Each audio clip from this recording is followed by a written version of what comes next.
the perfect crime. Crime. Oh, my wealthy fraternity brothers.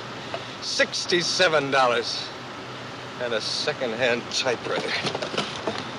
I told you to leave it alone. No, you were so scared you froze to it. It was the first time, Artie. The next time it'll be all right. If there is a next time. When we made the deal, you said you could take orders. You said you wanted me to command you. I do. As long as you keep your part of the agreement.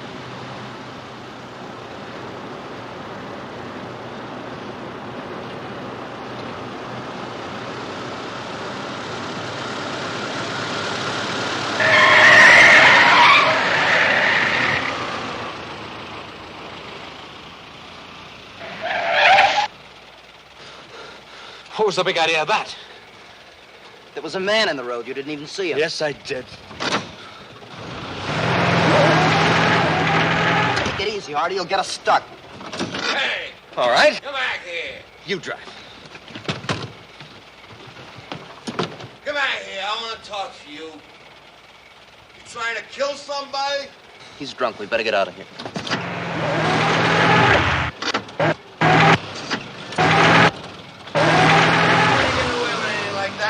Wait a minute. Stop. You're smart, don't you? What? That way. You come back here. I'll show you who's smart. He's asking for it. Give it to him.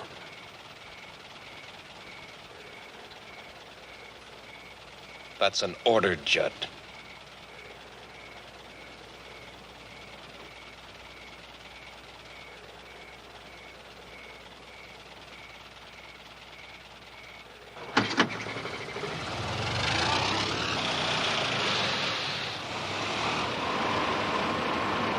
Faster.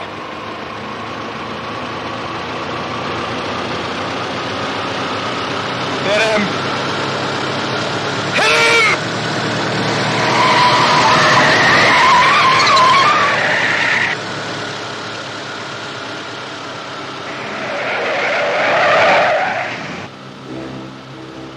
We almost killed him. Drunk. Would have known about it anyway. It would have been murder. Uh-huh. And you know why I tried it, Judsie? Because I damn well felt like it. That's why.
Artie.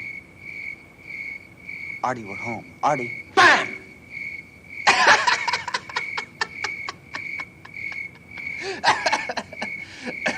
I was just thinking about the fraternity house in the morning. Everybody running around accusing everybody else, nobody knowing it was us. Could you see him, Judsie? Yeah. Artie, listen. About missing that drunk on the road. Forget it. I'll get another crack at him some night.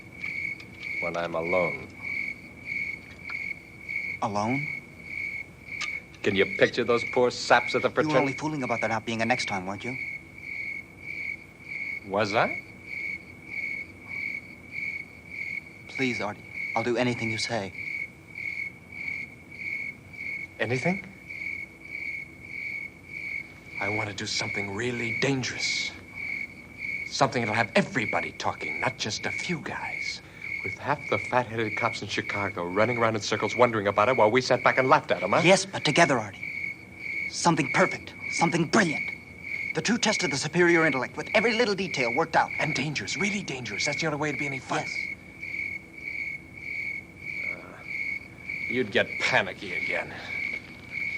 No, I wouldn't. It must be done as an experiment. Detached, with no emotional involvement. And no reason for it except to show that we can do it. We can do it. Together. Okay, genius. Go home and get some sleep. Call you tomorrow?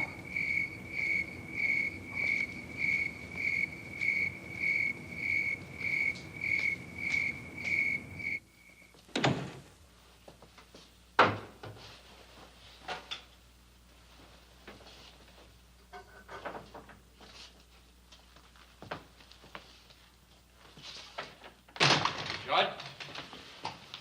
Where have you been? Father was worried about the car. And you, too. And me, too. That's very touching. Apparently his concern for me didn't give him insomnia. Don't be a smart aleck. Where were you?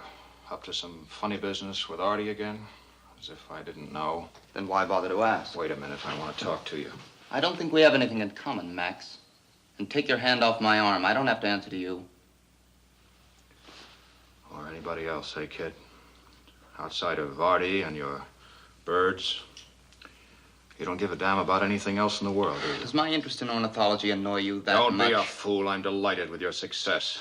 It just irritates me to see anyone as brilliant as you make a jackass out of yourself over someone like Artie Strauss. I see. For your information, my dear brother Max, Artie Strauss happens to have one of the most brilliant minds I've ever had. I know occasion all to about encounter. Artie Strauss and his mind.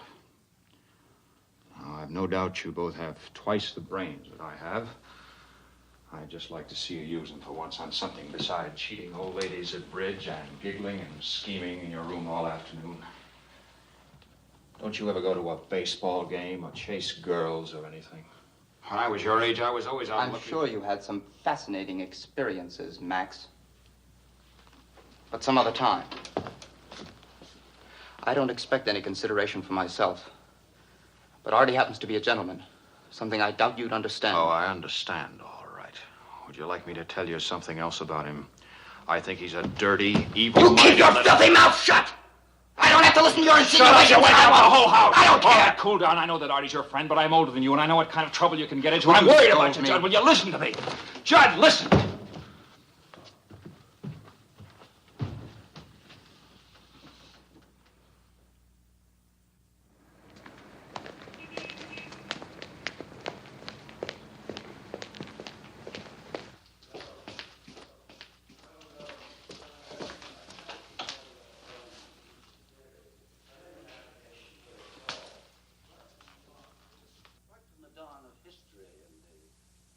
Code of an eye for an eye and a tooth for a tooth. It's always been the basic instinct of man to govern himself. Professor McKinnon, I must agree with Nietzsche. Tribal codes and such do not necessarily apply to the leaders of society. No, Mr. Steiner. I can't see where your friend Nietzsche's theories have any application at all here. Hammurabi, Moses, Solon, Justinian, they were all known as lawgivers. Actually, my question was whether Moses and the others felt that they themselves had to obey those laws. All men are bound by law, Mr. Steiner. And had Nietzsche been a lawyer instead of a German philosopher, he would have known that too. Are you going to tell me that Moses felt himself above the laws that he laid down for his own people? Oh, I don't know, sir. He had a motley crew on his hands, and he had to get them through the desert somehow. Can you cite an example of any of these men who failed to respect the law or the rights of the individual? Can Nietzsche explain that away, Mr. Steiner? Oh, I think so, sir. If you've read him, sir, You remember that he conceives the Superman as being detached from such human emotions as anger and greed and lust and the will to power. And all completely beyond my comprehension, although apparently not yours or Nietzsche's. Perhaps my thinking is outmoded, but I still cling to the theory that if we were all super intellects, we would nevertheless evolve our own code of laws. No, super laws, sir. Well, an alien voice in our midst. And since I haven't heard it before, Mr. Brooks, I am forced to assume that you were not with us earlier in the period. Well, that's just an assumption, sir. It can't be admitted as evidence. Oh, very good, Mr. Brooks. You surprise me. But just for once, I shall take a leaf from Nietzsche's book, place myself above the law, and grade you accordingly. That will be all.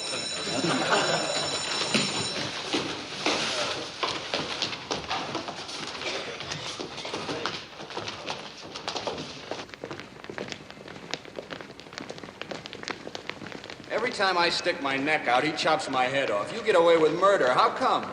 I don't know. He just doesn't seem to think very fast. He's supposed to be one of the brightest men in the faculty. I suppose he is. About this Nietzsche stuff, do you really think there are super intellects? Yes, as a matter of fact, I do. So then, just Artie? as you swing into the alley, bam, this torpedo cuts loose with a 38. Past my ear. Oh, come on, Artie. Cut You think I'm kidding? All right, what do you think that is, huh? Well, it looks like a moth hole. Oh, no, Sid. He got that running whiskey in from Canada, just for the fun of it. Yeah, sure. Just for the You don't fun believe of it, huh? All right, I tell you what we'll do. We'll all go down there tomorrow night, the whole bunch of us, okay? The Four Deuces. Judd, you know the place, don't you? We're almost late now, Artie. All right, now wait a minute. I gotta get this set. Sid, you can ask Benny himself about me. He runs the joint on Rush Street, 26. Looks like a store. Mike, you be there. Sally, You bet. Pete. Sid, you can bring Ruth, can't you? Well, I tell you don't know. what, I'm Sam. supposed to work the late shift at the Globe. So, what time do you get through? Well, No, wait a minute. I tell you what. Just meet us there. I can pick up Ruth or Judd can. Wait a minute. You know Ruthie Evans, don't you, Judd? Hello? I don't believe I've had the pleasure. You do now, so that's all set. Sid, okay? All right, Ruthie? Fine. Perhaps Miss Evans would rather wait for Sid. No, I don't mind. Great. We'll That'll meet be there fine. at 9 o'clock. We'll make it a Yeah, big celebration. sure. Yeah. What are we celebrating? Oh, little business deal we got cooking, huh, Judsie? We'd better get going, Artie. Okay, what are you hanging around for? Bank job, nothing to it. Open it up with a hairpin. Yeah. See you later. That's like talking to a Roman candle. I know. Look, how come you told him you'd go? You know, those boys are millionaires' sons. I haven't got that kind of money to throw around. It was Artie's idea. Let him pay. How many times do I have to say it? When I go someplace, I I like to pay my own way. Yeah, I well, know. Okay, I'll starve for a week. Don't worry. Mother will feed you again. Hey, Brooks. Yes, sir. I like it. A good human interest. Have they really got that mouse in the physics lab? Well, I wouldn't have written it if they didn't, sir. Well, who knows? It might be good for a picture on the featured page. Well, I'll get the mouse. Give me a photographer. We'll go up to the lab. relax. Get one out of the files. I got something else for you to do. There's been a report on a drowned kid that was pulled out of a culvert out in Hegwish Park. Now, here's the dope, and check with Tom Daly before you run off. He's working on a kidnapping, maybe a tie-in. Yes, sir. 10,000. Right. 2,020s and 8,050s, right. That's all old bills and all typewritten, Mr. Kessler. Now, Mr. Kessler, of course I won't. The story is safe with me until you give me the word. Daly, sir. Tom Daly at the Globe. Thank you very much, sir. Kidnapping? Yeah, guy's afraid we'll run a story and scare the kidnapper off. Big millionaire out in Hyde Park. Ryan wants me to look at a drowned body. You think there's any connection? I doubt it. Kid probably just wandered off. Still, with all that dough. Yeah, don't waste any time getting out there. Here's what I've got on the description, and call me back, huh? Right.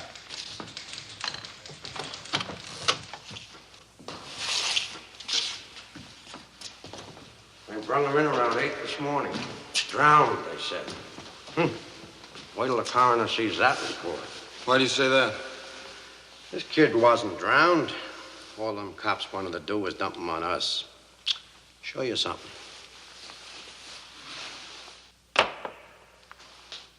Kid's glasses. And you see this here? Them lumps under the hair? This kid was slugged. See how stiff this is? Dried blood. What's the matter? Nothing. Glasses. Oh. Now, in my opinion, this boy was hit on the head with a blunt instrument 2-3 times. Jennings. That was the cause of death. What? Meat wagon's here.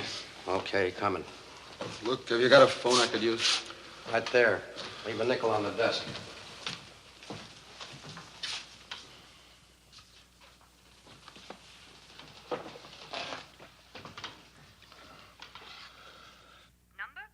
State 1097. Chicago Globe. Tom Daly. Daly here. This is Sid. Oh, hello, kid. I'm at the morgue. I think I've got something. The description fits to a T. But this boy didn't drown. He was killed, hit over the head with a blunt instrument. All right, listen. Stay right where you are and don't say anything to anybody. I want to see if I can get somebody from the Kessler family to come over with me and make a positive identification. Yeah, okay.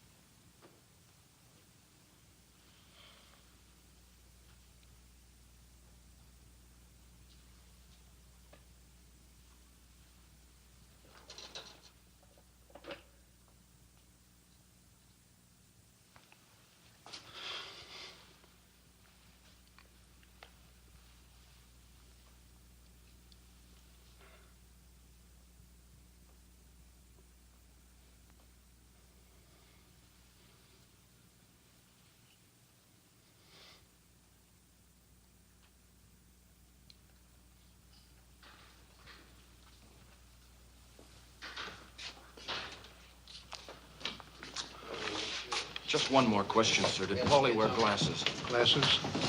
No. Mr. Kessler? You're Mr. Kessler, aren't you?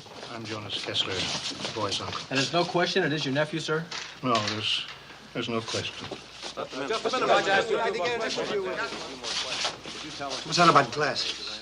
Well, they must have been beside the body when they found it. But they weren't the boys. I tried them on him. They didn't fit. Where are they now? I shoved them way down under the sheet. Nobody will notice. Do you think whoever did it could have dropped them there? I don't know, but if nobody notices them for a little while, we got a clean beat for the morning edition, and you got a bonus. Come on. Excuse me, Hi. Can we see the body? Okay, sure.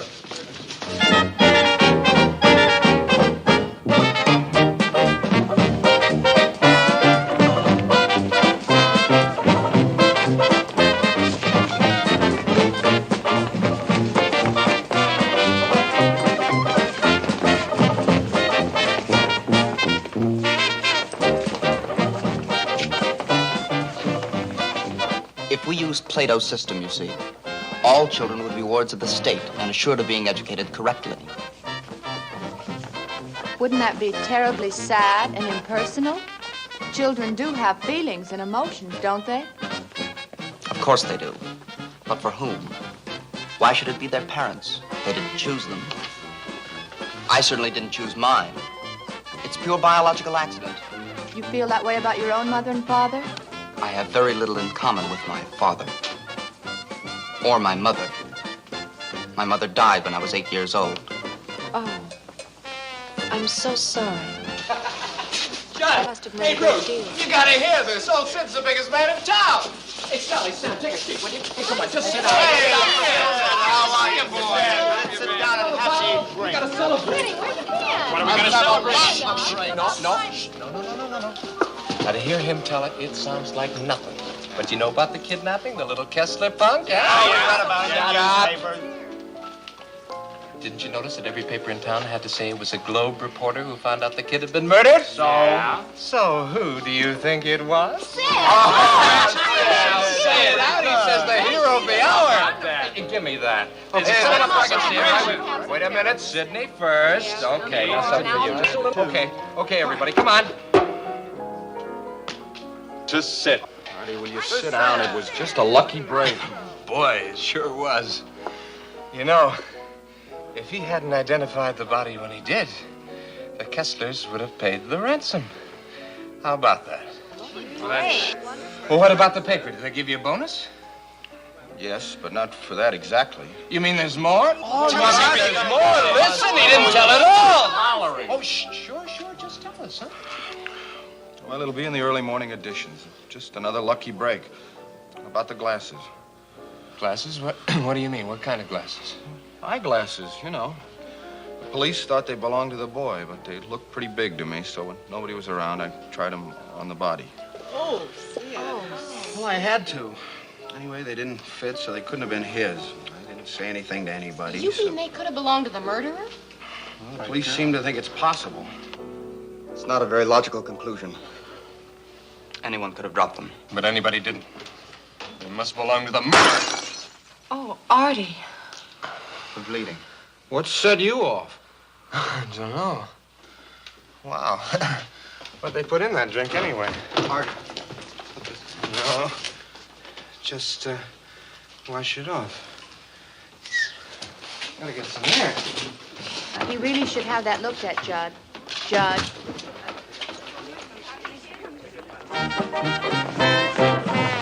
Well, at least he didn't propose another toast.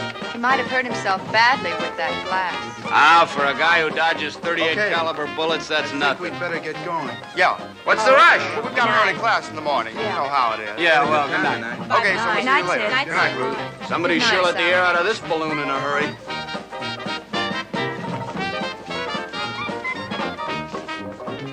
The check. Yeah, the check. $23.80. You wouldn't rush off and forget it, would you? This party was on Artie. Which one was he, Miss? The wacky one? There goes the bonus. Thanks. I'll bring you the change.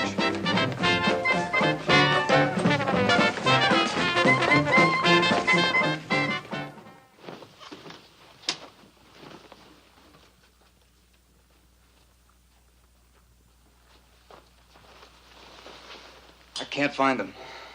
They've got to be here somewhere. I couldn't have left them out there. Of course not. The last time I wore them, I was studying. In that tweed jacket. Yeah, the same one he had on yesterday. The same one he tossed on the ground when he got that brilliant idea about hiding the body. He left him there like a calling card, didn't he, Teddy? Huh? I didn't drop them. You picked my coat up. You grabbed it up by the tail and tossed it to me. That's when they fell out. I agree it was inexcusable to have them in my pockets, but I didn't drop them. Isn't that lovely? He agrees it was all our fault. We said dump the body in the lake, but no, he had a stroke of genius. Shove the kid in the culvert, he said. Nobody will ever find him there. No, not in a million years, he said. Artie, will you please stop that? Shut up, we're not talking to you. The first guy by on his way to work pulled him out of that stinking culvert. Why do you suppose he picked the culvert, Teddy? Huh? What? Because he was scared and it was the first place handy? Yeah, I think you're right. And you know what else I think? I think he never wanted to go through with it anyway. That's not true, and you know it, Artie. We agreed it was the true test of the superior intellect. Superior intellect? What do you think of that, Teddy? You and I work out this perfect, beautiful crime. And then the superior intellect tries to see how many ways he can... Shh. I heard some loud voices. Well, what are you doing with all this stuff? I was looking for something. At 2 o'clock in the morning? What were you looking for? I don't I'm think that's terribly any of sorry your we business. disturbed you, Max, but Judd was looking for a corkscrew I loaned him. But he was just going to drive me home anyway, weren't you, Judd? Drive you? It's 2 blocks. But the neighborhood's swarming with kidnappers and degenerates. Max, you wouldn't want to be responsible for anything happening to me, would you? Or would you? What's that for? Protection? Teddy? I always take him along. He's indispensable. Cute? The girls always get a big kick out of him anyway. Coming, Judd? I'll be back in 5 minutes. Or what?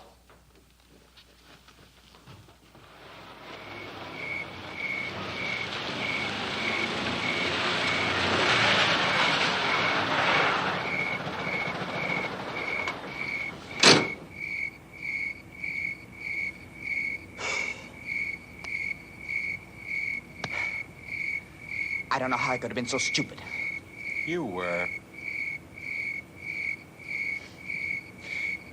I could go in and claim the glasses tomorrow. Tell them I read about them in the papers. Mm-hmm. Did you go out to the park a lot?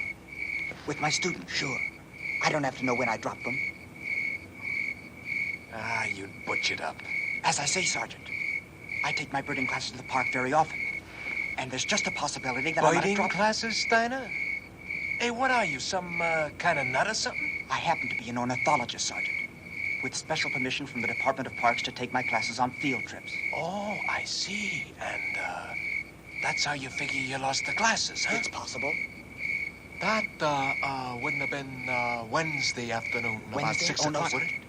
I remember it particularly, because it was just about that time that a friend of mine and I picked up a couple of girls on Lakeshore Drive. They said their names were May and Edna, but I... Betty and Edna, you No, idiot. Artie. We agreed on May and Edna. I know we did. And we picked them up on Lakeshore Drive, right by the aquarium. So what difference does it make? So pat, nobody will believe it. When you start remembering details like that, they know it's an alibi. But it's all we've got. Suppose they pick me up and question me. You promised you'd stick by it. You swore you would. All right, I'll stick to it. For a week. 1 week and not a minute longer. After that, I'll make up my own alibi. Stop worrying. It's not that easy to trace an ordinary pair of glasses. But suppose they do. And suppose it is more than a week. So what? They're not my glasses.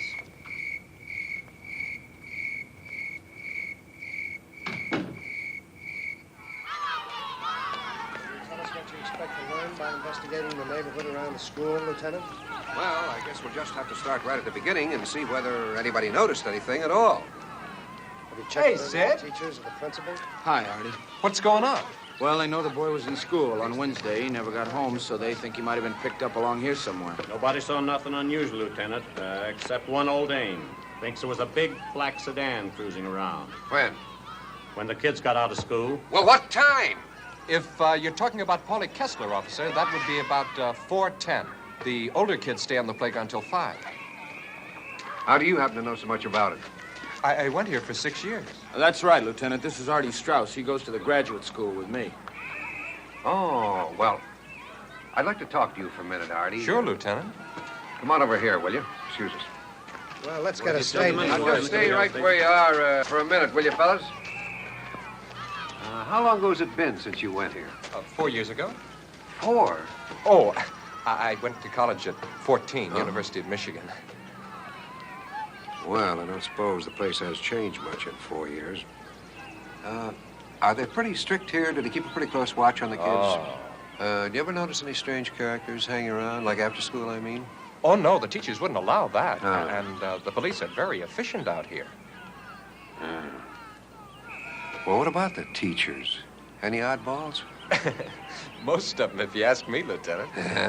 Like who, for instance? Oh, well, Mr. Henderson was one. Always telling us we were spoiled brats, had too much money, you know, that kind of thing. Yeah. Is he still here? Why, sure, he's right over, Gosh, Lieutenant, you don't think he had anything to do with Paulie? No, no. Which one did you say he was? The guy with the sweatshirt. Just throwing the ball. Henderson, huh? Any others? Well, Pop Wiggin. That's the gray-haired one. I guess you wouldn't say he was exactly normal. Snapping towels at kids in the gym, stuff like that. But that wouldn't mean anything. No, no. Wiggum, huh? Wiggin, with an N.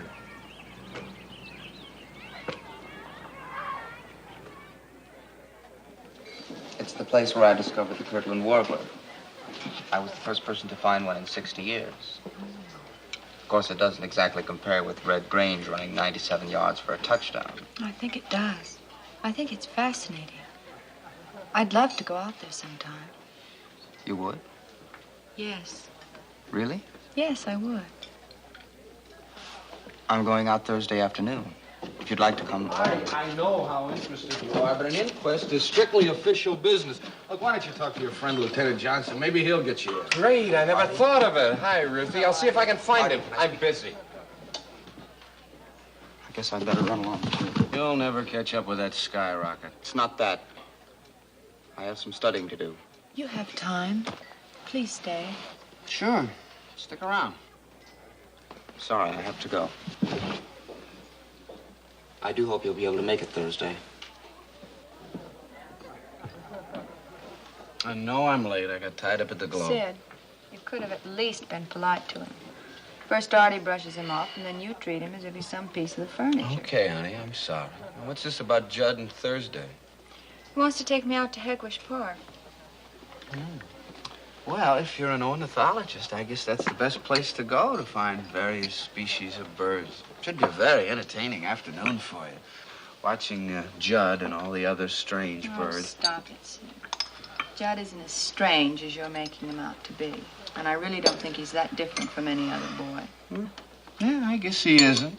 But what?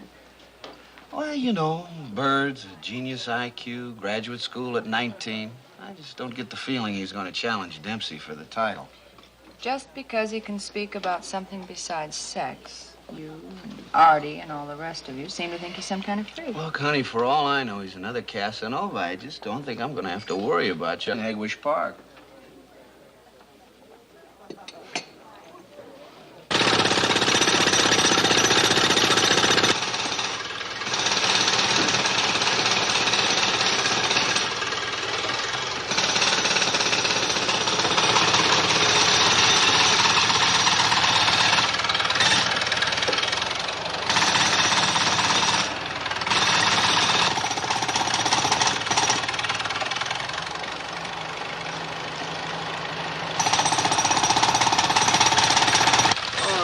Break it up here. Come on, keep these folks up on the sidewalk, will you, officer? Come on, let's break it up here. Come on, up there, please. You too, Miss. Oh, hello, Artie. Everybody and his brother wants to get underfoot. Sure looks that way. Well, what's going on, Lieutenant? Somebody phoned in and said they saw some mysterious man throw a bundle in the sewer here on Wednesday night. So we gotta dig it up. That's pretty stupid, huh? Sure is. I'd like to get my hands on the guy that called. Listen, you know anybody around here talks with a German accent? With a what? With a German accent. Oh, a German accent. Yeah, the Wainwrights live right across the street there, have a German chauffeur. Real Prussian. Rupert. Yeah? I think I'll have a little chat with this Rupert. Hey, Johnson. What? Find anything? Sure, just what you'd expect to find in a sewer. This case gets nuttier day by day. I wonder if there's any place I can find a phone around here. Well, use the one in my house, Mr. Daly. I live right here. Come on. You know, I have another theory I was telling the lieutenant about. Hey, you and Johnson are really running this case, aren't you? No, I've just given them a couple of ideas. You see, nobody's thought of the possibility of the kidnapper being a woman. But I remember a nurse that the Kesslers had for Polly. She did some of the weirdest things you ever saw. I used to watch her at night. Yeah? How? Just a minute, folks. Oh, no, that's well, it's no worse than talking to Cross.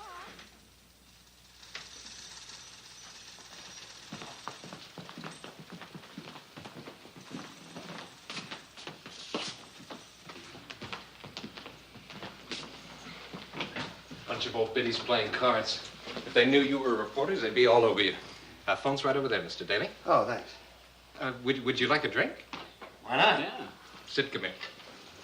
State 1097. Okay, hold it. Now, watch this. Hey, all pre-war, too. What would you like to drink, Mr. Daly? If it's pre-war, I wouldn't know the difference. Oh, give me Ryan. See, is Scotch all right, Sid? It's 12 years old. Great. What do you think about that nursemaid, Sid? I think she'd sweat as much as the school teachers. Now, wait a minute. You surely don't think I told the lieutenant about them just to get them in trouble, do you? Well, they got into it just the same. You think the school will take them back? But, gee, I hadn't thought of that. But that was a terrible thing for me to do, wasn't it? Well, not if there were any chance of them being guilty. Well, even so, that's just... Okay, call you back. Anything new, Mr. Daly? No, not much. Police are so desperate, they're looking for anybody who even had mud on their shoes last Wednesday night. Thanks. Oh, they did make a positive identification of the typewriter that was used to write the ransom note. Oh, the Corona they wrote about. No, it was an Underwood portable with a bent key. They're sure of it. Arthur, for pity's sake, you scared the life out of me. Sorry, Mumsy. These are friends of mine. We didn't want to disturb you. Reporters working on the Kessler case. This is Mr. Daly. How do you do? Mr. Sid Brooks. How do you do? I've been telling them my theory about Margaret, Mumsy. You remember her? Margaret? Mm-hmm. Margaret. You've had so many theories, dear. He's done nothing but talk about the case ever since it happened. Oh, such a terrible thing, and so tragic for the poor Kesslers. Arthur, dear, get me the sherry, will you? Mrs. Bainbridge is in such a state, she has to have something for her nerves. Oh, we're all on edge, I guess. It's a horrible thing. Police digging up the street out there. That crowd making such a racket you can't hear yourself think. I declare I expect the next thing they'll do will be to search this house. Thank you, dear. Well, they have to follow up every clue, Mrs. Strauss. Of course they do, and they should. None of us will get a wink's sleep until this fiend has been captured. Every one of us has children, and... Mrs. Strauss, have you any idea why the Kesslers were the victims? Not the slightest. And Paulie was such a handsome little boy. Yeah, but still, if you were looking for a kid to kidnap, Paulie's just the kind of cocky little punk you'd pick. Arthur, that's a terrible thing to say. But it's Simply the truth, Mumsy. awful. You said yourself he was a fresh little smart aleck who wanted to I've said spank. the same thing about every child in this neighborhood, including you, Arthur Strauss. That doesn't mean you have to repeat it. What will these gentlemen think of me? I think you've been very gracious, Mrs. Strauss, but I also think we're imposing on you. He said? Yeah. A pleasure, Mrs. Strauss. Bye, Mrs. Strauss. Goodbye. Wait a minute. Wouldn't you like to stay for dinner? No, thanks, Artie. I'm going to start checking on a nursemaid. Well, I'll go with you. I can tell you what she looked like. That really won't be necessary, Artie. Thanks just the same. Arthur, dinner's in an hour. You know how your father likes to have you here. Yeah. So long, Artie. See you in the morning, Artie. Arthur, don't drink any more before dinner. You know how it affects you. How?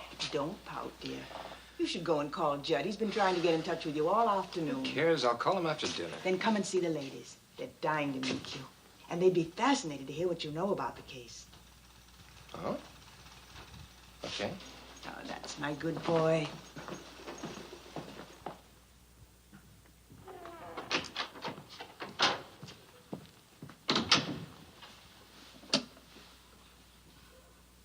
Central 1099. Where'd you get that typewriter, Steiner?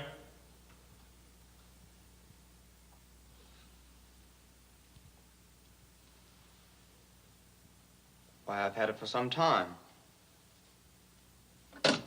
Why do you ask? Not bad, Judson. Artie. Not bad at all. I was just trying to get you, you damn fool. Me? I don't keep an Underwood portable with a bent key. Didn't I tell you to get rid of that thing? Now they've made a positive identification of it. Suppose they suddenly decide to search all the houses in the neighborhood, huh? If you think it's that important, I'll get rid of It is? I'll find a place for it. And leave another pair of glasses?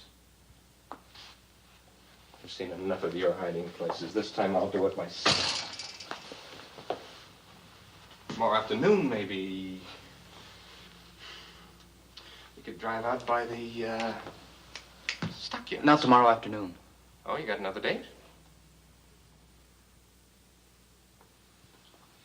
You ditching me for some girl?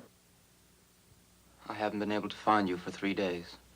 I've been doing exactly what we said, watching the cops run around in circles. Who's the girl? Ruth? Good, Ruth. You gonna take a birding? Egwish? She said she was interested. Good idea. We'll have her out there all alone, huh? No witnesses? Yeah, you'll be perfectly safe. Girls never talk about it afterwards. She can scream her head off. Oh, what's the matter? Isn't that what you planned? No, it isn't. You're not falling for her, are you, Jed? Of course not. I just hadn't thought of that. But this is your chance. Now, look. We agreed to explore all the possibilities of human experience, didn't we? Unemotionally detached. Put together, Artie. Sure, but I've done things alone. You can, too. Don't tell me you haven't got the nerve.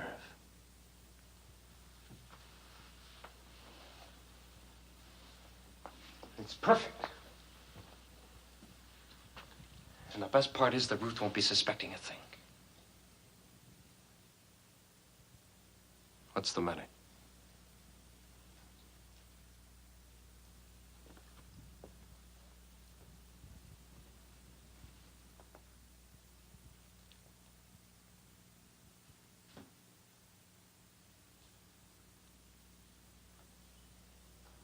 You want me to order you to, Judd?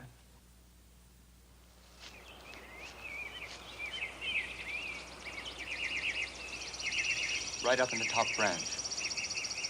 I can't. Oh, wait, I saw something move. That's it. Here. Yes, there. Oh, it's beautiful. I'm so glad you brought me here, Judd. What is it, Judd? You seem so sad.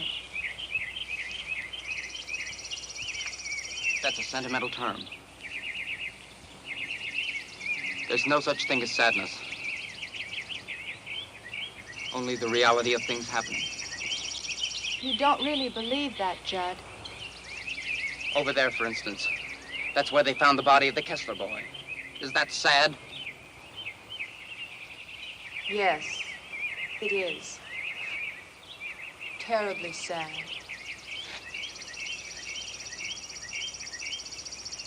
Is it sad that you're here, all alone with me? Just you and I and little Polly Kessler's ghost. You shouldn't joke about that. Why not?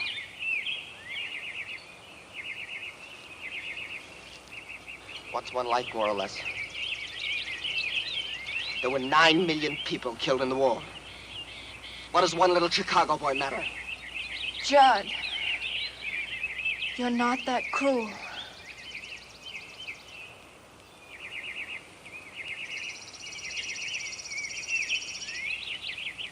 No. No. Murder's nothing. It's just a simple experience. Murder and rape. Do you know what beauty there is in evil? Is there? Yes. You tried to frighten me, Judd. If you were to move now. Why don't you run? Is that what you want me to do? Yes. Do you have to attack me, Judd? I don't have to do anything. If I attack you, it's because I choose. No! Ah!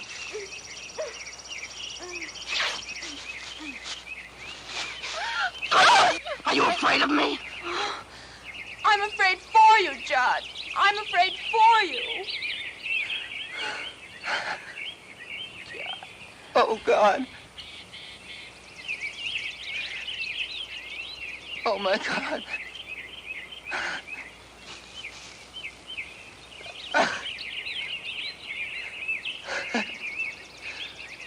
I'm so ashamed. Artie?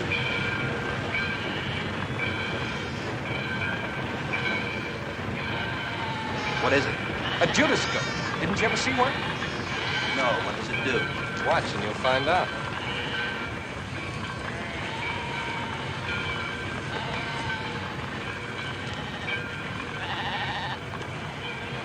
See, when they get to the slaughterhouse, he ducks to one side and the silly sheep go in to get their throats cut.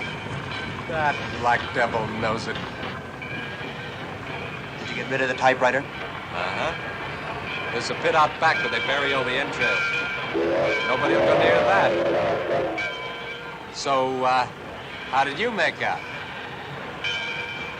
Oh, fine.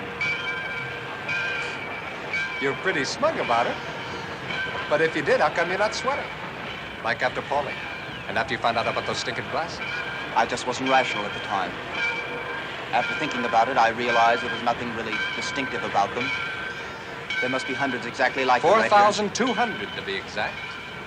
I asked Lieutenant Johnson. You asked the police? Sure, why not? I figured we might as well know, so I asked Johnson why they weren't following that lead. You fool. You're sweating again, Judsie. Why? Now we know. They can't trace 4,200 pair. They can't trace anything. The whole case will blow over in a couple of weeks. Hey, come on, let's go watch them slaughter the sheep.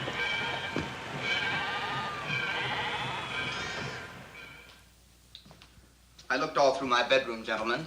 I just don't understand it. I'm positive I had them last night. Have you seen those glasses of mine, Emma? The ones with the black rims on my desk, perhaps? I just cleaned your room this morning, Mr. Judd. They weren't there then. I don't think I could have lost them. They wouldn't be someplace else around the house. Well, I only use them for studying. What do you think?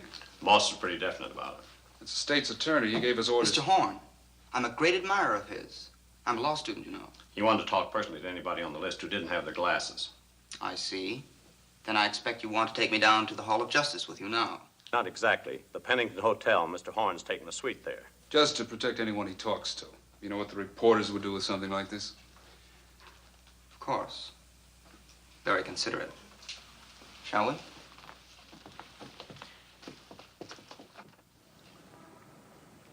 I certainly wouldn't want you to admit something you're not sure of, Judd. But it is possible you could have dropped these out there. Yes, it is possible. If they actually were mine, sir. As I say, I very often carry them in the breast pocket of my jacket. This jacket, as a matter of fact. When I take my classes to Hegvig. And you were out there Tuesday, the day before the crime? Yes, sir. I should think you would have checked that first. There are 10 members in my class, all very reputable people, I assure you. Oh, come on, Judd. You're taking this all much too seriously. We all know you're a prominent ornithologist. It's entirely logical that your glasses could have dropped. Oh, I'm all right. It's funny they didn't drop out of my pocket. Oh, I'm sorry, sir. But it looked like you were acting that out for a jury. Forgot you were a law student, Judd. Yes, it was rather far-fetched. Do you suppose you could show us how these glasses might have fallen out of your pocket? Go right ahead.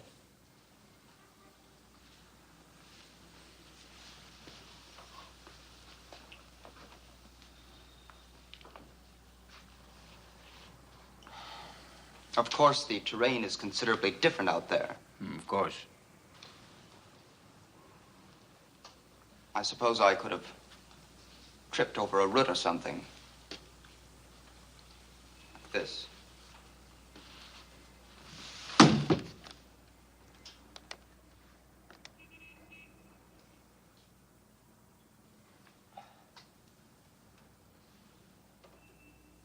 They didn't fall out of my pocket either. No. May I see your coat a moment? Yes, certainly.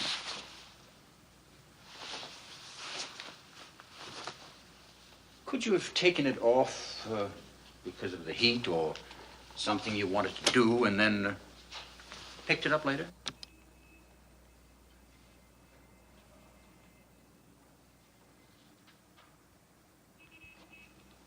Yes, but I wouldn't pick my coat up that way.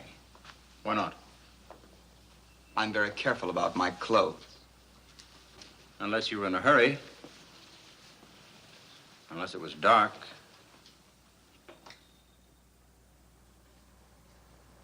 Well, this is all purely academic if they're not really my glasses, isn't it, sir? I don't know, of course, but I would imagine there must be 1,000 pair of glasses like those right here in Chicago.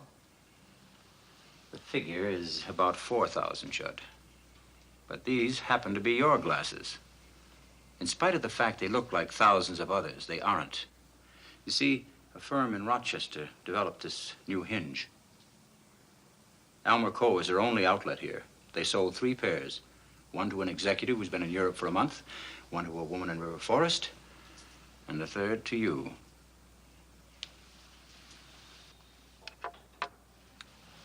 Interesting? Now, how would you like to tell us about Wednesday afternoon?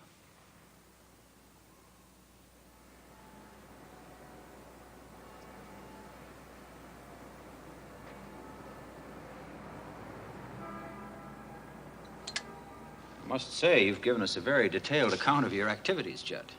10 times. Oh, we're very thorough. We'd like to find some way to corroborate this. You see, none of it. Driving around on your Stutz Bearcat, Lakeshore Drive, Jackson Park, Hot Dog Stand, May and Edna, none of it is particularly easy to check. Well, it would be if you found May and Edna. Yes, but May and Edna who? You didn't tell them your right names, and they didn't tell you anything. See how it is? Look, Judd, I know how you feel about involving a friend, and I appreciate your family's feelings about picking up stray girls, but you might consider my position, too. I simply have to check this story.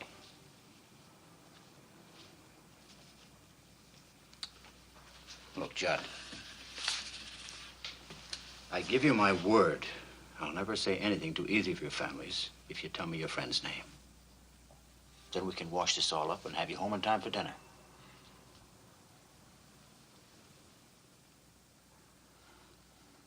All right. I doubt that he'll ever speak to me again. But his name is Artie Strauss. Artie Strauss? And the university also. You know him? He's the kid that's been helping me all along. Very interesting. If you pick him up and bring him in, he may be able to help us some more. Yes, sir.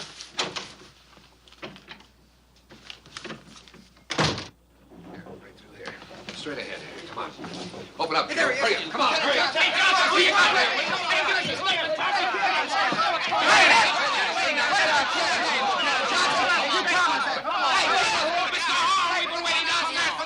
Don't you think it's about time he gave us a statement? I'll give you a statement when I'm good and ready to. In the meantime, there'll be no reporters in this suite. Come on!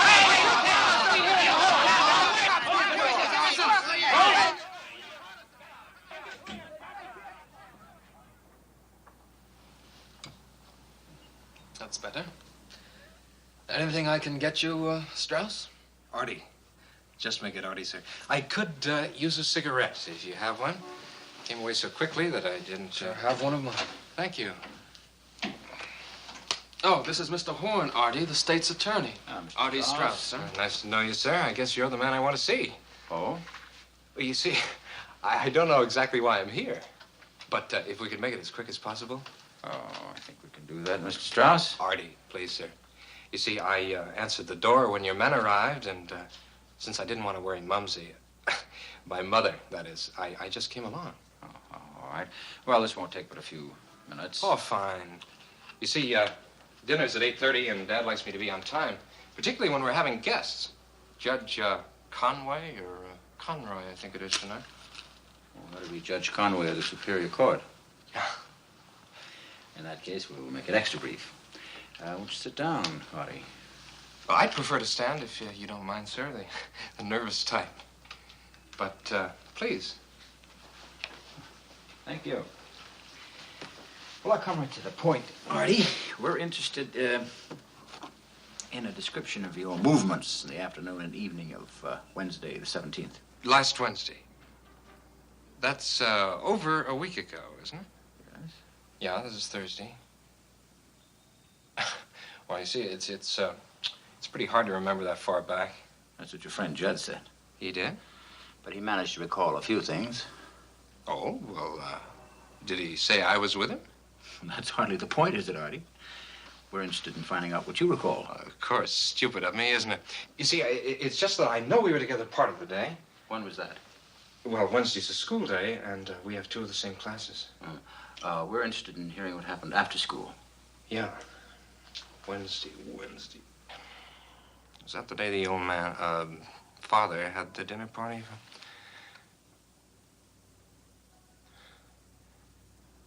Wednesday was the night the little Kessler boy was kidnapped. Is that why you want to know? Then I better get it right. Wednesday. It may help if you recall being with Judd any afternoon and evening last week. Well, I know we went to the Edgewater Beach Monday. That was a party. And the Four Deuces Friday. No, Thursday. But Wednesday. I don't believe so. Oh, yeah. I remember. I went to the movies. Alone. And that's all you remember about Wednesday night? Just dropping into a movie alone. No friends, no girls? That's it, sir. I wish I could tell you something more helpful. Yeah. The commissioner just phoned. He wanted me to tell you that Judge Conway called him. For the family, sir. So? Oh, nothing. He just wanted me to tell you. All right. You told me. Yes, sir. Oh, Johnson. Yeah. What about that other matter? Oh, May and Edna? Oh, yeah, the two dames. Well, we're still working on that, sir. Did he say something about two girls named May and Edna? Oh, I don't know if that's their names. Two girls we interviewed as secretaries. That's not true, Mr. Horn. Judd's broken his word of honor to me. He promised he'd never tell it to anybody. Why, Artie? Well, because that's where we were Wednesday night. Out with a couple of chippies we picked up on Lakeshore Drive. He knows what'll happen if my family finds out. Well, what else did he tell you that we... Artie, have you been lying? Don't you know this is a murder case? Do you realize what the consequences could be? Can't be as bad as what my old man will do. He'll skin me alive if he finds out I was out with a couple of tramps. He doesn't need to find out. Do you want to tell us about it now? Didn't that blabbermouth tell you enough? We'd like to hear it from you. All right. Well, look, it wasn't so much anyway. We were just out cruising in Judd's Stutz, and we saw these two tramps, May and Edna, they said their names were. Couple of crows. Anyway, I wound up with Edna, and Judd was left with... Yeah. Follow him on what? Roller skates? They just went down the freight elevator and took off. Yeah, well, Johnson says that Horn took him to dinner. Maybe he did. I got the kid making the rounds of all the restaurants in the neighborhood. Yeah, well, the feeling is that there's nothing much to it, particularly since they were taken out to dinner. Yeah. No, that's right. I'll let you know. Here we are, Mr. Judd. Will this be satisfactory? Excellent, Robert. Merci. Et monsieur, votre père, il se porte bien, j'espère? Und wie ist der liebe Frau mit Kindern? Danke. Wie immer sind Sie alle wohl auf. Préparez-nous son bon dîner, s'il vous plaît, et servez-le aussitôt que possible. Mais bien sûr, je m'en charge. Comptez sur moi. Merci. I told Robert to order for us, Mr. Horn. I assure you it will be excellent. How many languages do you speak, John? 14, including English and German and Italian and French, Sanskrit, Russian, Latin, Greek. That's classical Greek and modern Greek, Umbrian. I expect to brush up on some of them in Europe this summer. Europe? Yes, I plan to leave next week. Europe, Stutz, Bearcat, the best restaurants. You fellows really have a hard life, don't you? By the way, that Stutz is a two-seater, isn't it? I thought you'd be wise to that one, Mr. Horn. You see, in a two-seater, a girl has to sit in your lap. Oh, really? You boys really had us worried there for a while, especially you, Artie. I'm sorry, sir, but I didn't think Judd was going to back out of our agreement. If you'll excuse me, I think I'll wash up. I'll join you. Might as well go, too. Mr. Horn, it looks as if you're still not quite certain. Oh, don't be silly. Sit down, Davis.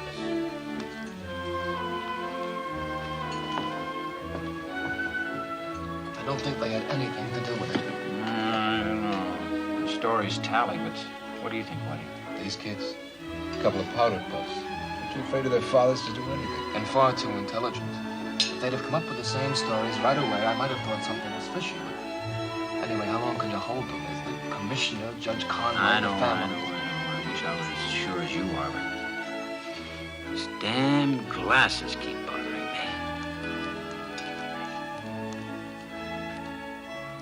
Here they come. Hey, hey, wait, where are you coming?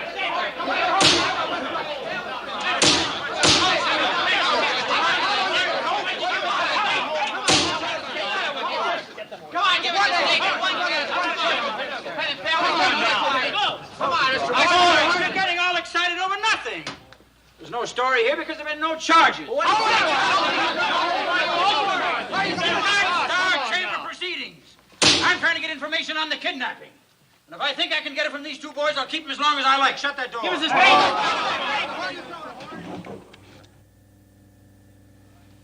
You know, they're right, Chief. We can't hold them much longer without a charge. I'm surprised the families haven't sent a lawyer down here before this. All right. I'll release them. I don't know why I've kept them as long as I have, except... No, never mind.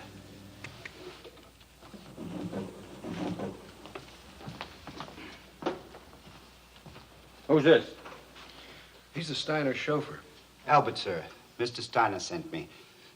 I brought pajamas and a few toilet articles for Mr. Judd in case you kept him overnight. That's subtle. Well, Mr. Judd won't need them. You can stay here and drive him home. I knew all along the boys couldn't have done it. How?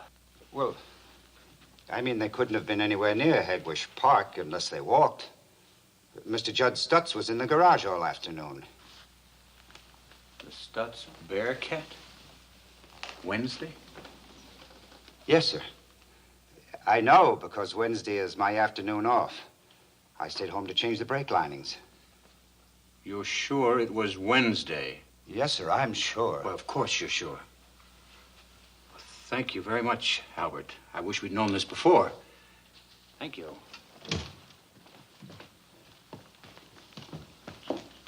So they were cruising around in the Stutz Bearcat Wednesday. Were they picking up girls? Well, the little devils, they almost had us believing him. That still doesn't prove It proves they lied, and this time I'm going to get the truth. Which one will we hit with it first? Well, it's Judd's car. Yeah, but Artie's the wise guy. Johnson's buddy. Nice and cocky. I'll bust him apart at the seams. You go in there and keep Judd happy.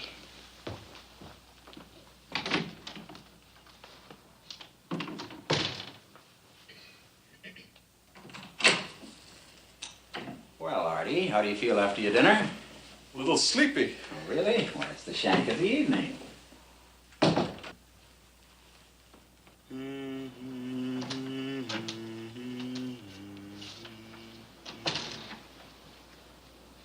Well,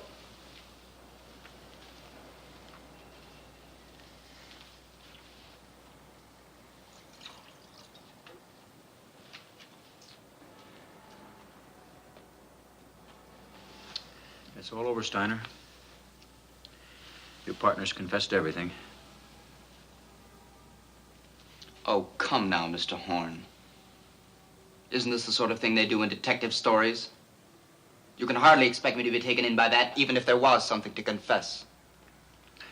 Yes, I guess it was rather stupid of me at that. You might also have taken into consideration that aside from the fact that he's my best friend, Artie is far too intelligent to... To be trapped by us poor specimens? I suppose so. But Artie was such a good friend of a young man who helped him write a ransom note on a stolen typewriter and who rented a black sedan from the Collins Drive Yourself agency on May 16th that I thought it might joggle your memory. Do you take me for an idiot? Let's see, what did he say about that car? Oh, yes. I drove it. Judd Steiner was sitting in the back seat with Paulie Kessler. I don't know how it happened, but Paulie started to struggle. Judd told him to be quiet, and then he hit him. He hit him very hard. Oh, that weakling. That child. That inferior weakling. Where is he? Hold it! If he said that, he's lying. It's a cheap, cowardly lie. Mr. Strauss didn't drive the car, I did. And I didn't kill Paulie, Mr. Strauss did. He's lying. He's lying. There's only one man for this case. He's the best lawyer in the country, and he's here in Chicago. That atheist, I won't have him. He's a skeptic who makes a mockery of religion. And the best trial lawyer in the country. A charlatan, a lying, drunken jury swayer. But a winner. And he's fought capital punishment all his life. I'm not even sure he'll take the case. If it's a question of money, we can... But the fee must be a consideration. I've known him 30 years. It never has been. Will you let me get him on the phone and see if I can persuade him? No. Judd is my son. No matter what he's done, it's my duty to speak for him.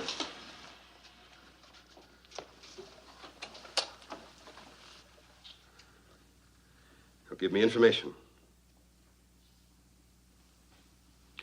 I want the number of Jonathan Wilk. W-I-L-K. Judd cleaned up most of it, and I helped him. When it was as clean as we could get it, we got in the car and drove for a while. Then we started back, and coming along Ellis Avenue, I threw the taped chisel into the bushes at the side of the road. Then Judd drove me home, and I went to bed. These are the facts to the best of my recollection. Signed, Arthur A. Strauss. Do you have anything to add to that? Artie. Judd.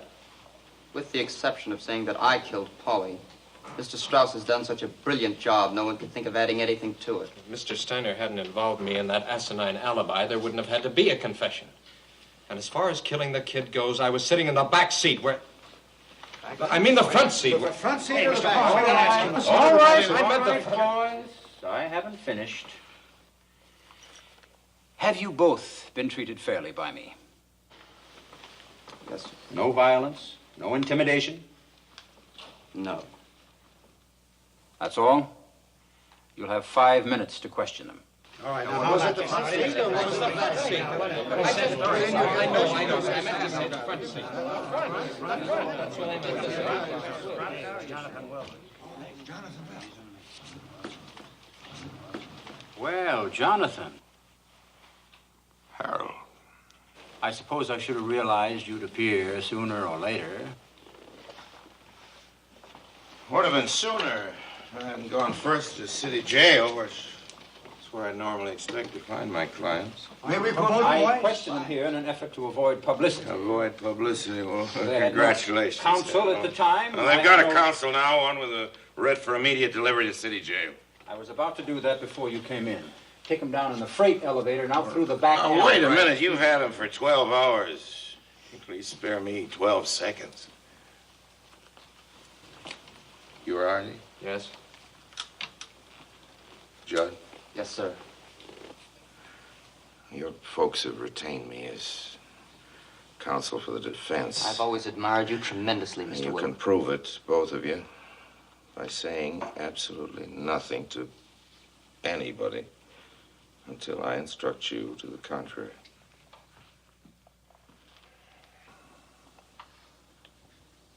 That's it, Harold. Let's go. Come on, boys. Open it up, everybody.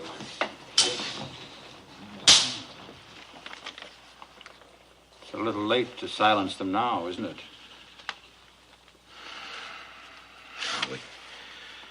We do what we can. I suppose I ought to consider it a minor victory that the boys weren't hanged before I got here.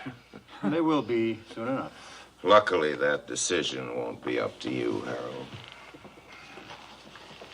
Oh, you may as well know, before you decide on a plea, Dr. Ball and Dr. Stauffer have been observing them. Observing? In their opinion, the boys are completely sane.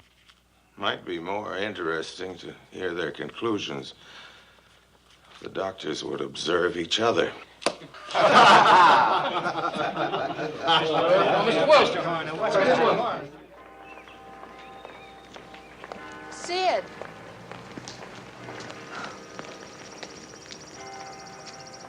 Is it true, Sid?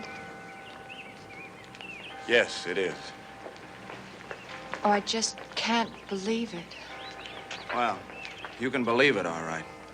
And the confessions they signed will take them right to the gallows. Oh, my God. But look, Ruth, be sensible. I mean, they're murderers. How do you think the Kessler family feels? I know how they must feel, Sid. But I can't help feeling sorry for Judd and for Artie. Sorry for them, Ruth. They plotted a cold-blooded killing and went through with it like an experiment in chemistry. Sid, Judd isn't like that. Believe me, I know. How do you know? Will you just believe that I know? No, I won't just believe you. Something must have happened. Who did it? Well, did something happen?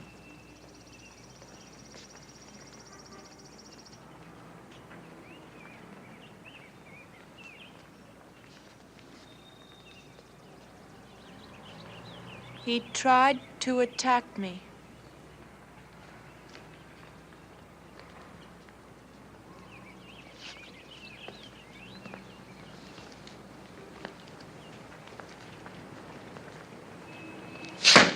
Dirty little degenerate. Please. It wasn't the way you think at all. He made an attempt at it. He couldn't go through with it, Sid. He was like a child, a sick, frightened child. I don't understand you, Ruth. He tries to rape you. And you defend him. I know. It's difficult to understand. But see, you weren't there. You didn't see him like I did, Sid. If you did, you'd have some compassion or sympathy for him. Believe me. Ruth, you sound as though you're sorry he didn't go through with it.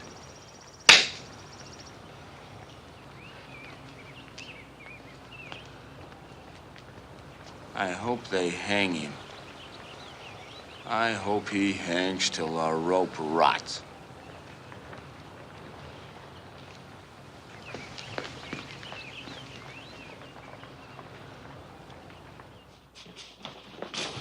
Mr. Wilk, one moment. Can we have your... Okay, my partner. At the formal arraignment before Chief Justice Rewrite. Matthewson... Said he pleaded him not guilty. That's right, not guilty. The Chief Justice set the trial date for 4 weeks from today. Wilk wanted more time, but... Hold it, he's coming in now. I'll call you back. You mean you're actually going to conduct a psychiatric study on them? With the best men in the profession. Why, Mr. Wilk? So to determine the facts. But they got the facts? And haven't the state psychiatrists already pronounced them sane? Indeed they have. The state psychiatrists have pronounced them completely sane. Yes, after a searching and exhaustive study, isn't that right, Harold? 10 minutes in a crowded hotel room. Oh, we're up against some brilliant minds in this case, so we don't have a minute to lose. If you'll excuse me, gentlemen. Definitely will be based on insanity, won't it? Well, now, we'd be pretty stupid, wouldn't we, to divulge our tactics to the prosecution. The defense will be based on the results of the study. Plus, we'd be glad to join forces with Mr. Horn's psychiatrist. No? It's too bad, Harold. Might have been a real contribution to criminology. That's the way you feel about it. Good day, gentlemen. Mr. Horn, why do you object to joining forces? Might prove interesting. Joint study of what? Two evil minds that don't deserve to live a day longer?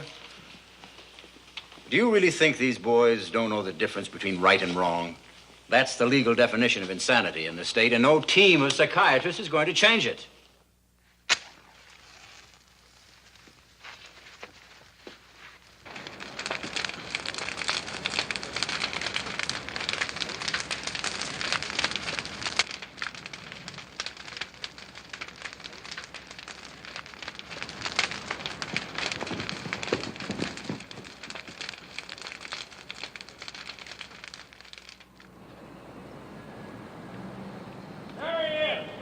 Good morning, sir. We're posting a couple of men here tonight, just in case the Clutchers decide... I'd prefer you didn't, Lieutenant. Well, they may come back again, sir. I don't think we ought to worry our heads over the kind of folks whose reaction to an emotional situation is to pull a sheet over their head. Any comments on this fiery cross business, Mr. Wilk? It's much too warm for an open fire. Are you worried about getting an impartial jury after this, Mr. Wilk? I've been worried about juries for more than 40 years. But, Mr. Wilk, with public Why feeling not? the way it is, Yeah? don't you think this is a hopeless case, even for you? That's what I keep reading in your newspapers, but I'd rather leave the final decision to a judge, not your editors. Mr. Wilk, it's common knowledge you take more than half your cases without a fee. No offense, sir, but is it true you're getting $1 million for this one? It's been a matter of public record for 2 weeks now. The State Bar Association will determine the fee. Well, if the fee isn't that important, sir, why take the case? Well, I did give it some thought, but, it occurred to me that to deny the rich the same right of defense as the poor might be to go along with the same kind of thinking that started that fire. Morning, gentlemen. Thank you, Mr. Thank you very much. Good morning, sir.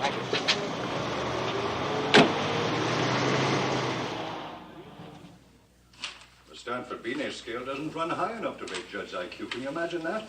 And yet on several others, both he and Artie showed no more emotional maturity than 7-year-olds. It's amazing, isn't it? Well, I find lacking any conclusions. Yes, well, we had several days' discussion about that, and most of us agree that Judd is paranoid and Artie's schizophrenic. But not enough to be declared medically insane? Well, that's a very indefinite term, Mr. Wilk. We prefer not to use it. It's very definite in a court of law. Of course.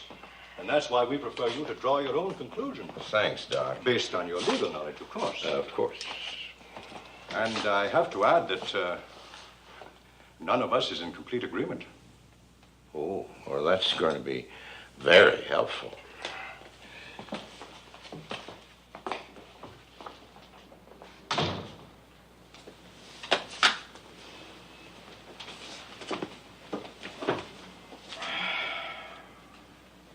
I see you have the finished report. Should be intensely interesting. These have been the most fascinating 4 weeks I've ever spent. Do you think that'll be a major contribution to criminology? I'd hardly say that, John. Why don't you tell him the truth? It all adds up to 6 feet of rope and a hangman. No, this report might be useful. They're betting 20 to 1 we hang. If it's the long shot you're looking for, I've got one just as good. You know that guard that brings us up here every day? He's got a sick wife, 5 kids, and a house they're going to throw him out of. I know, I talked to him.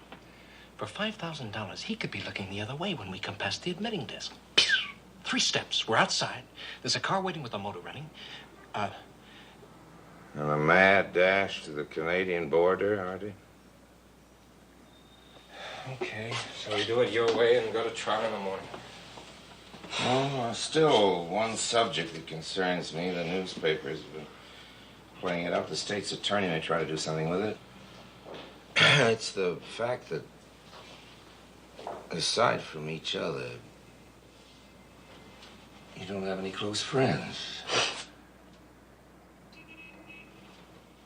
We didn't have any other friends because there was no one of sufficient intelligence and maturity worth cultivating. Is there anything wrong in that? Nothing, unless the state's attorney wants to make something of it with hostile witnesses. If he calls them, I'd like to have somebody speak for you. I'll give you a flock of them. I've got a little black book in my desk at home. If the cops haven't taken it, it's got the addresses of 40, 50 girls I've been out with in the last 2 years.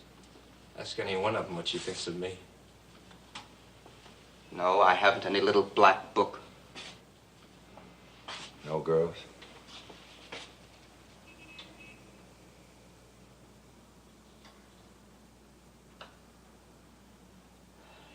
Yes, there is one I've been out with lately. I don't know what she'd say. You want to give me your name?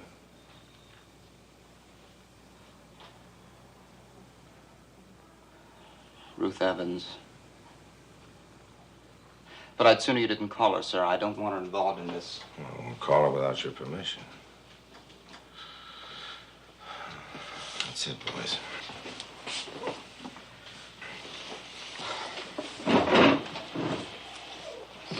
Mr. Will, can I ask you one thing?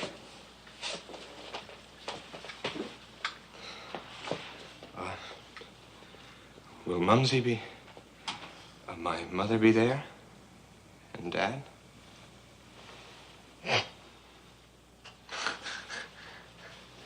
Why? What am I talking about? Tuesday, the old lady has the bridge club, and the old man's got his regular date at the country club. They'd be suckers to sit in a crummy courtroom in this weather.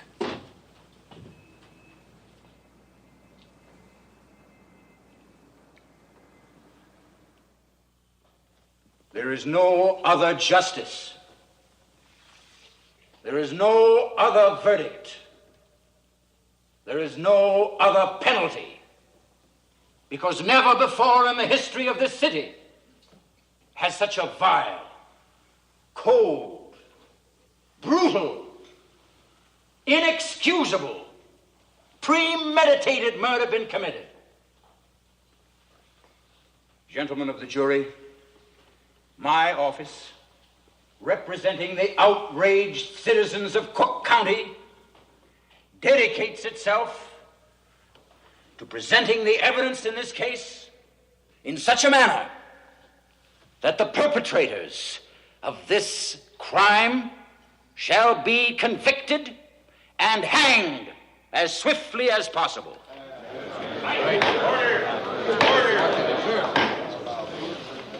Any further disturbance of this nature, and I shall order the bailiffs to clear the court. Defense will make its opening remarks to the jury. Your Honor, please. Defense will waive its remarks to the jury.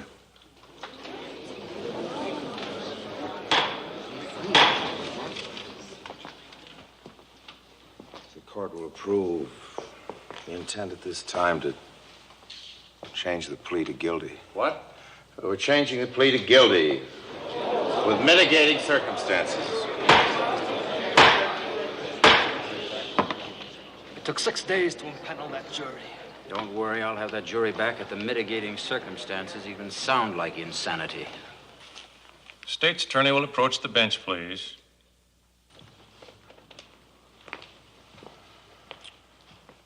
The court accepts your change of plea to guilty for the defense, Mr. Wilk.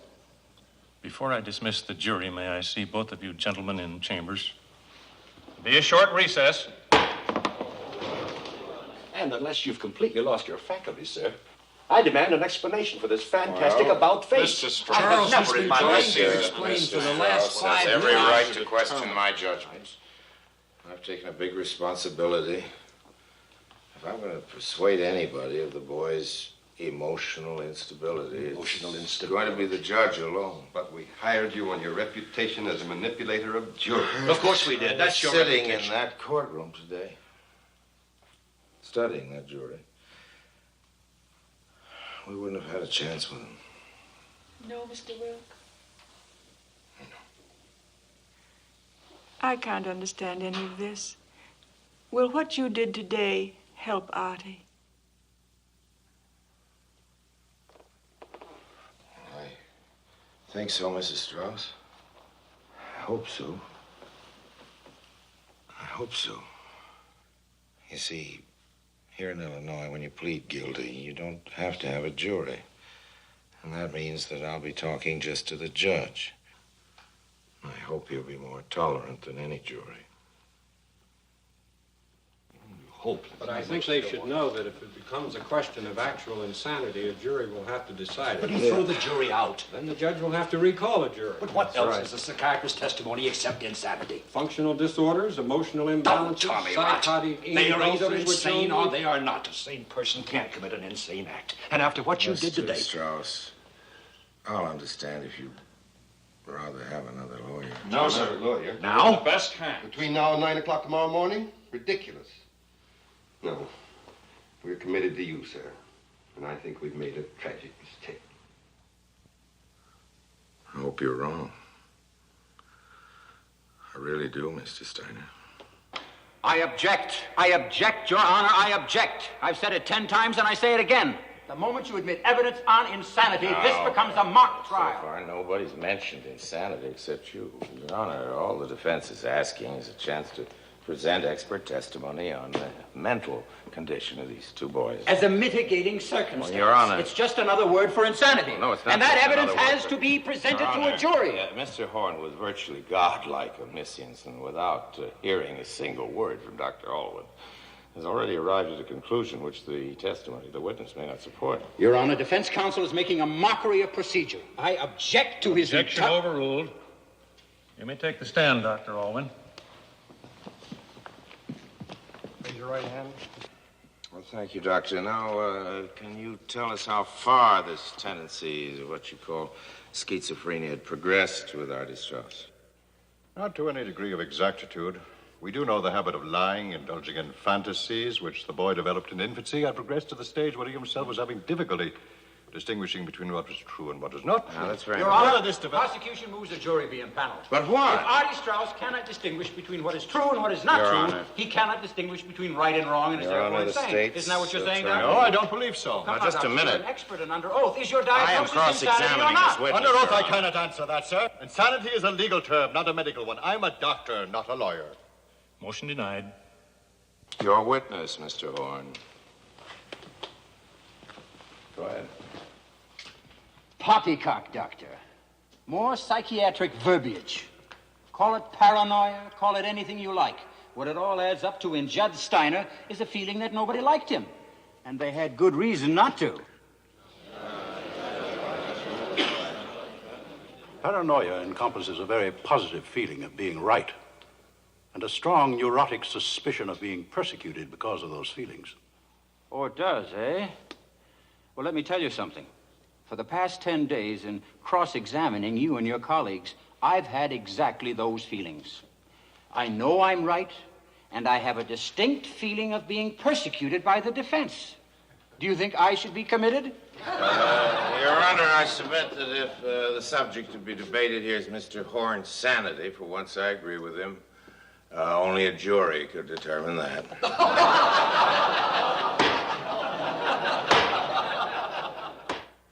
Now, at the time of this meeting, you had a deep romantic attachment for another boy. Yes, sir. And yet you also feel a romantic attachment for Judd. I felt he was alone and terribly unhappy. I see. But did Judd give any demonstration that he liked you as a woman? He kissed me. That's all. No further advances. There were, but they stopped.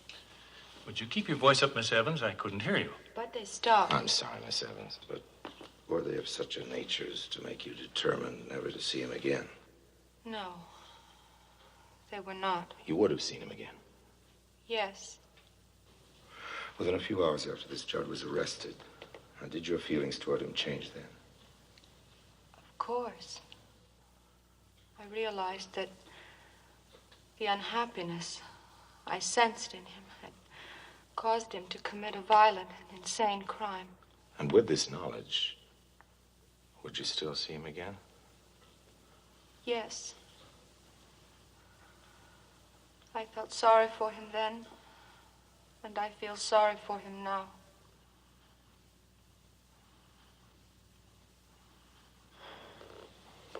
No further question.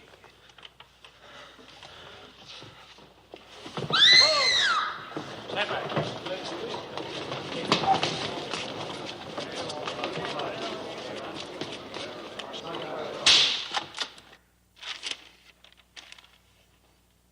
This crime is the most fiendish, cold-blooded, inexcusable case the world has ever known. That's what Mr. Horn has told this court. Your Honor, I've been practicing law a good deal longer than I ought to. Anyhow, for 45, 46 years. During all that time, I've never tried a case where the state's attorney did not say it was the most cold-blooded, inexcusable case ever. Certainly there was no excuse for the killing of little Paulie Kessler.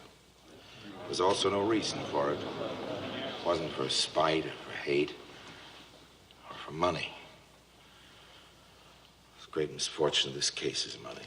If Your Honor shall doom these boys to die, it'll be because their parents are rich. I hope I don't need to mention that our fight is hard for the poor as for the rich. If I'd come into this court alone, with two ordinary, obscure defendants who'd done what these boys have done, and hadn't been all this weirdness and notoriety and this sensational publicity, I'd said, Your Honor, I'm willing to enter a plea of guilty and let you sentence him to life imprisonment. Do you suppose the state's attorneys would raise their voices in protest? There's never been a case in Chicago where in a plea of guilty a boy under 21 has been sentenced to death. Not one. Yet for some reason, in the case of these immature boys of diseased minds, as plain as day, they say you can only get justice by shedding their last drop of blood. Isn't a lifetime behind prison bars enough for this mad act? And must this great public be regaled with the hanging? For the last 3 weeks, I've heard nothing but the cry of blood in this room. I've heard nothing from the offices of the state's attorney but ugly hatred. For God's sake, are we crazy?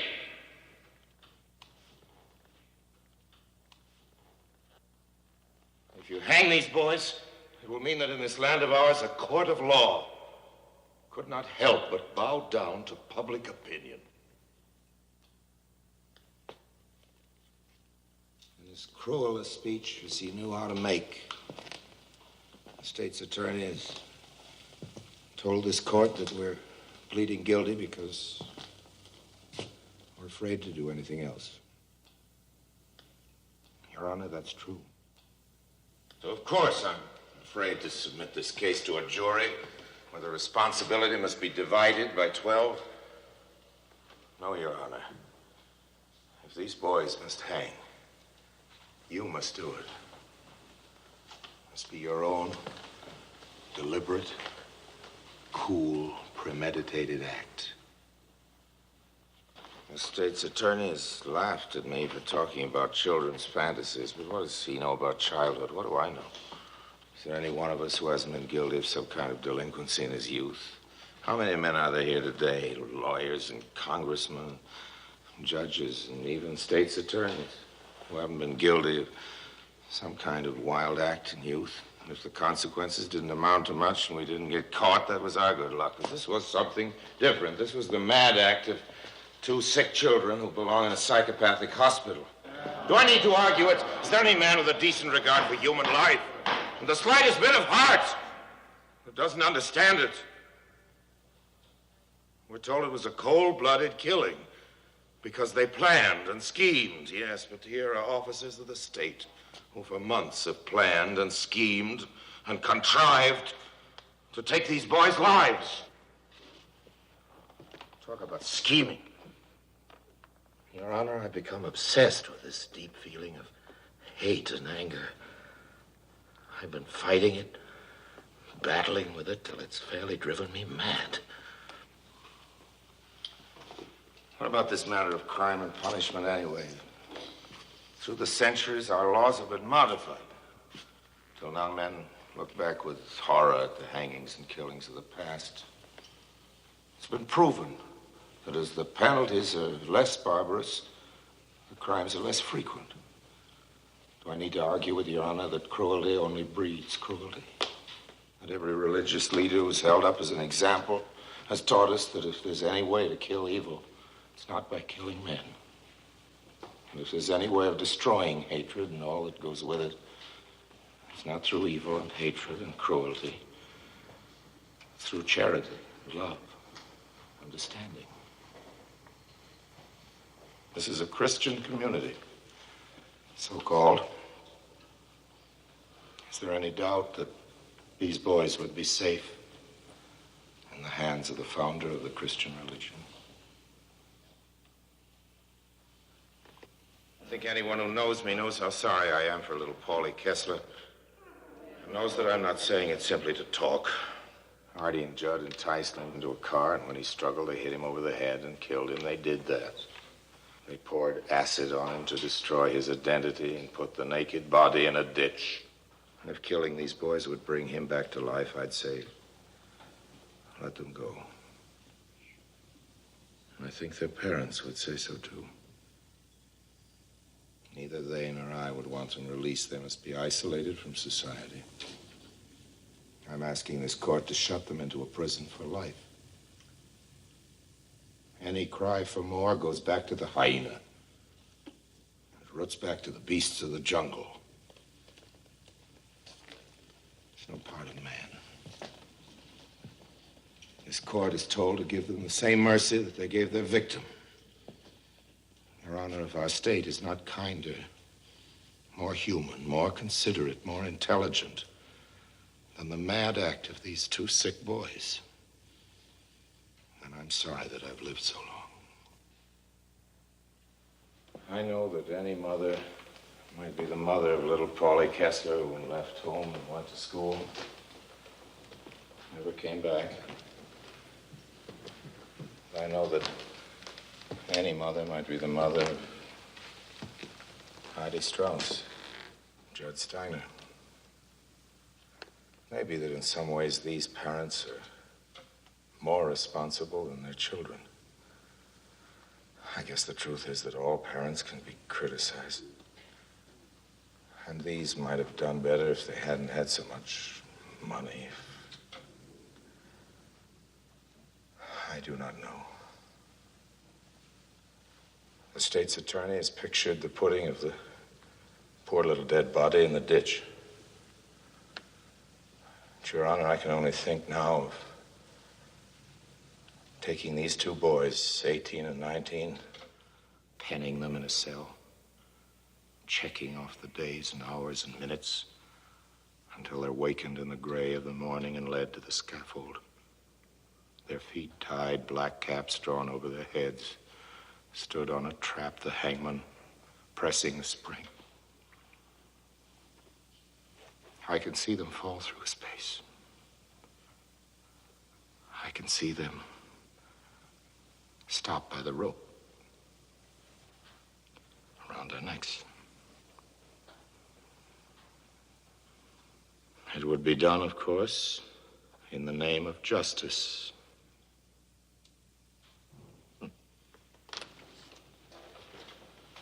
Justice. Who knows what it is? Do I know? Does Your Honor know? Can Your Honor tell me what I deserve? Can Your Honor appraise yourself and say what you deserve? Do you think you can cure the hatreds and maladjustments of the world by hanging them?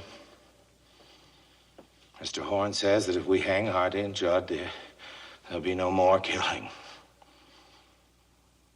The world has been one long slaughterhouse from the beginning until today. And the killing goes on and on and on.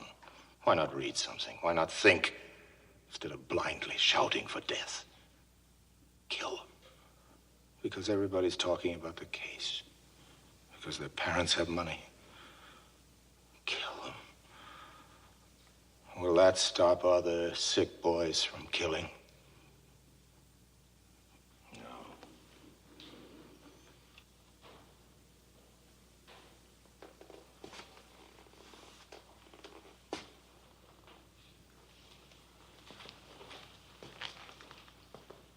It's taken the world a long, long time to get to even where it is today. Your Honor, if you hang these boys, you turn back to the past. I'm pleading for the future. Not merely for these boys, but for all boys, for all the young. I'm pleading not for these two lives, but for life itself. For a time when we can learn to overcome hatred with love.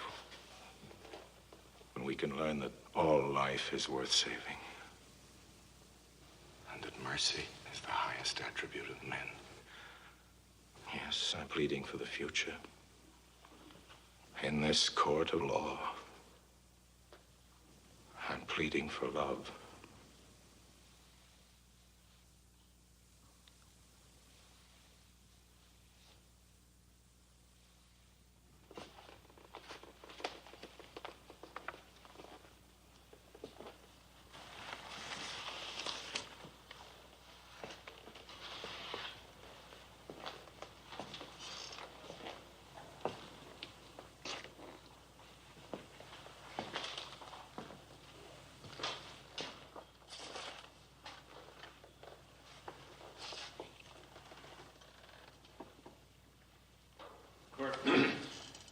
Court stands in recess until 10 o'clock tomorrow morning.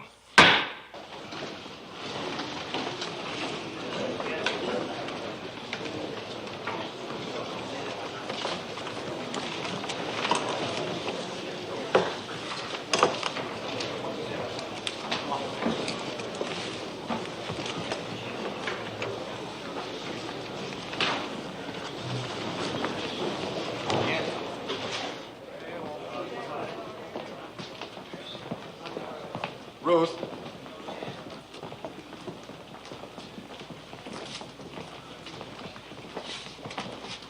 I don't know whether you'll believe me or not. I don't know why you should. After listening to Will, I'm glad you went on the stand. It took a lot of courage. Just wanted to tell you. said.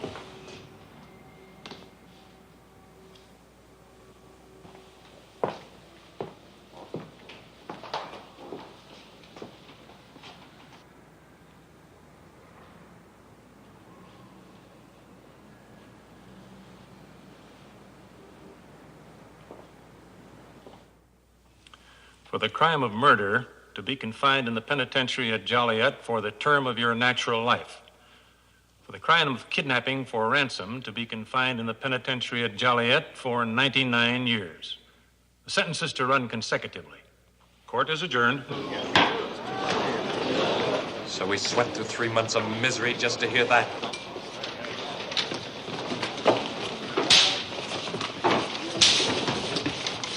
I wish they'd hung us right off the bat. Is that your only reaction, Artie? No remorse, no feeling of... Remorse? I wasn't expecting you to fall down on your knees and thank God for deliverance. God. That sounds rather strange coming from you, Mr. Will. A lifetime of doubt and questioning doesn't necessarily mean I've reached any final conclusions. Well, I have. And God has nothing to do with it. You sure, Judd? In those years to come, you might find yourself asking if it wasn't the hand of God dropped those glasses. And if he didn't, who did?